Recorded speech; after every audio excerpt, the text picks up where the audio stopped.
10 കോടി രൂപ മാനനഷ്ടം ആവശ്യപ്പെട്ടുകൊണ്ട് നാളെ തന്നെ എന്റെ അഡ്വക്കേറ്റ് കൃഷ്ണരാജ് ആണ്. അദ്ദേഹം മുഖാന്തരം നാളെ തന്നെ ഞാൻ 10 കോടി രൂപയ്ക്ക് കേസ് ഫയൽ ചെയ്യുകയാണ്. കാരണം ഞാൻ വളരെ നിസ്സാരമായിട്ട് രണ്ടുപേര് തമ്മിൽ ഫോണിൽ 2 മിനിറ്റിൽ ഫോണിൽ തീരുമായിരുന്ന ഒരു പരാതി, ഒരു കാര്യം മോൾ എന്തുകൊണ്ട് ഇങ്ങനെ എന്റെ ഫോണിലേക്ക് അയച്ചു എന്ന് ചോദിക്കുമ്പോൾ 2 മിനിറ്റിൽ അത് പറഞ്ഞു തീർക്കാമായിരുന്ന ഒരു കാര്യം പറയാനോ എനിക്ക് കൃത്യമായിട്ടൊരു ആൻസർ തരാനോ തയ്യാറാകുന്നില്ല.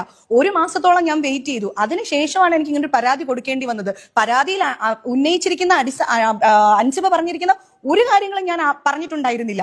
അപ്പോ ഈ ഇത്തരത്തിലൊരു വലിയ സംഭവമാക്കി എന്റെ പ്രതിച്ഛായയെ ഇകഴ്ത്തുന്ന വിധത്തിൽ, എന്നിലെ സ്ത്രീത്വത്തെ അപമാനിക്കുന്ന വിധത്തിൽ, എന്തിന് 10 വയസ്സുള്ള എന്റെ മകൾക്ക് ഏകദേശം എന്റെ പൊക്കമുണ്ട്, എന്റെ പൊക്കമുള്ള എന്റെ മകളെയും കൂടി അധിക്ഷേപിച്ചുകൊണ്ട് ആ കുട്ടി സംസാരിക്കുന്നത് ഞാൻ കേട്ടു. തൃപ്പൂണിത്തുറ വനിതാ SIയുടെ മേശപ്പുറത്ത് ഇതേ മീഡിയാസ് നിങ്ങൾ എല്ലാവരും റിപ്പോർട്ട് ചെയ്തിട്ടുണ്ട്.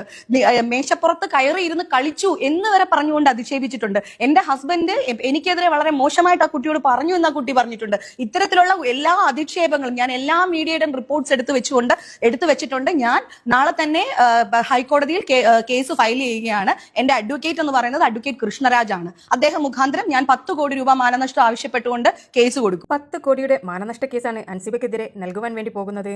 ഇതെല്ലാം കേട്ടിട്ട് ആരുടെ ഭാഗത്താണ് സത്യമായി നിങ്ങൾക്ക് തോന്നുന്നത്? ഇത്രയും ബോൾഡായി എല്ലാ താരങ്ങളെയും എതിർത്ത് നിൽക്കുന്ന ഒരു പെൺകുട്ടി ഒരു കഴമ്പുമില്ലാതെ അവളിങ്ങനെയൊക്കെ പറയുമെന്ന് നിങ്ങൾക്ക് തോന്നുന്നുണ്ടോ? എന്തായാലും മുമ്പോട്ട് വെച്ചേക്കാൾ പിന്നോട്ടില്ല എന്നുള്ള വാശിയോട് കൂടി തന്നെയാണ് അൻസിബ ഇപ്പോൾ മുന്നോട്ട് പോയിക്കൊണ്ടിരിക്കുന്നത്. ഇവിടെ സത്യവും നീതിയും ജയിക്കട്ടെ എന്ന് മാത്രം ആശംസിക്കുന്നു. നിങ്ങൾക്ക് വീഡിയോ ഇഷ്ടപ്പെട്ടിട്ടുണ്ടെങ്കിൽ ഒരു ലൈക്കും ഷെയറും സബ്സ്ക്രൈബും ചെയ്യുവാൻ മറക്കരുത്.